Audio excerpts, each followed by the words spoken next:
Yeah, wearing a bandana. Haha, probably looks really cool, huh? Especially the way it doesn't even fit my gigantic head properly.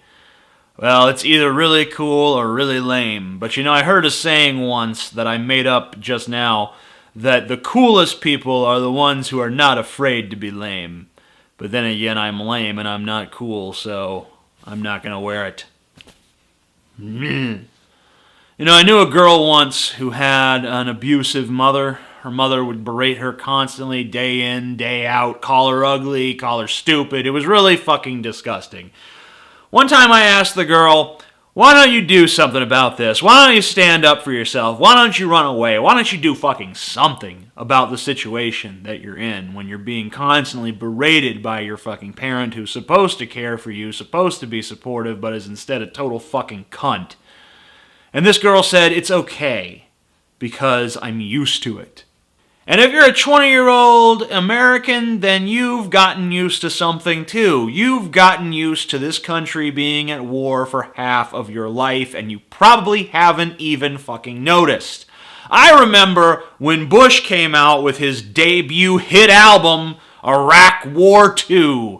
The country took notice. People were for it. People were against it. There were protests. There were arguments. There was a discussion of some sort where people took different positions on the issue. But that seems to have gone bye-bye. Because now, well, we're out of Iraq, but we're still in Afghanistan, but that seems to be winding down too, but now we're fucking around with Syria, and we keep mulling over this war with Iran. Maybe one day we'll go to war with Iran, and we keep doing drone strikes in Pakistan. And we're still very much poking the hornet's nest, even as these 2-decade-long wars wind down. And no one cares. No one notices. It's not even in the American consciousness for the most part. We're obsessed with royal retards squeezing overprivileged babies out of their fucking cunts. And we're obsessed with the next season of The Walking Dead. And we're obsessed with smartphones and mocking celebrities. And video games, and food, and drink, and this, and that, and this bullshit left-right paradigm that distracts us from the fact that these two parties have an awful lot in fucking common. We're paying attention to all that, but we're not paying attention to the wars that we've been fighting for the last 10 years, more than the last 10 years. We have become a country that is comfortable and complacent with perpetual fucking war. And it's not examined, it's not discussed, it's not covered in the news. And when it is covered in the news, it's buried under a bunch of sensationalistic, tabloidal fucking bullshit that used to be the jurisdiction of the National Enquirer, or TMZ. But what now is the difference between TMZ and the National Enquirer and CNN and MSNBC and Fox fucking News? There is no difference. The only difference is that the National Enquirer and TMZ focus solely or almost solely on pseudo-celebrities, whereas the mainstream news channels, they cover the celebrities as well, but they also cover politics. But they cover politics in a very superficial way. They cover it from the perspective of who's gonna win the next race. They don't actually seem to care about policies and what those policies actually do to our country. They're more interested in the grab for power. They don't give a shit about what these politicians do with power once they've already fucking got it, which is what's really fucking important. And some people say, well, the independent media, that's the savior. That's the fucking people who are gonna save us. I got news for you. The independent media is the most overrated goddamn thing in the history of fucking history, because they've all got agendas. Alex Jones has a fucking agenda, okay? The Drudge Report has an agenda.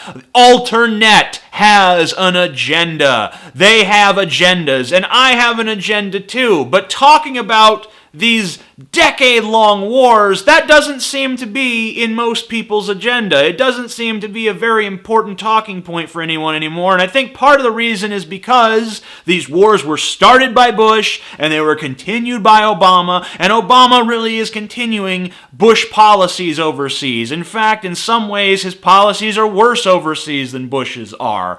And so neither party really wants to be too critical of it because they're both guilty. They've both been doing this fucking horrible shit. So neither party wants to be the party that stands up to perpetual war because they're both complicit in it. And of course, because all of these news outlets have an agenda, none of the media wants to take a stance either. The only media that'll take a stance are the people who believe, like I do, that both of these parties are fucking horribly corrupt.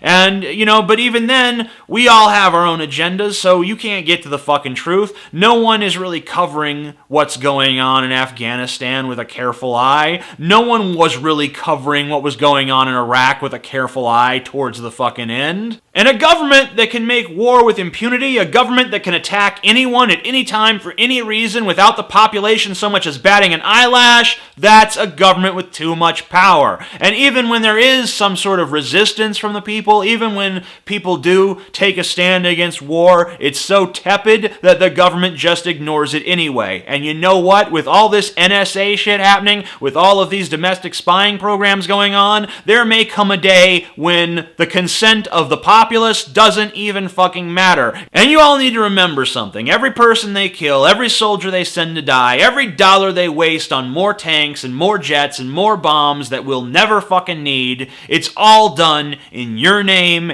and mine. Don't be complacent. Don't be compliant. Don't accept the reality of perpetual war. Don't be like that girl that I knew. Don't get used to it. Don't accept it. You deserve better. The question is, will you fight for it?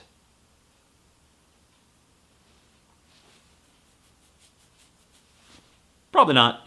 Hey, if you enjoyed this video, be sure to comment on it, rate it, subscribe to my channel, follow me on Facebook, Twitter, and Tumblr, and buy my book. It's down below. Ha ha ha.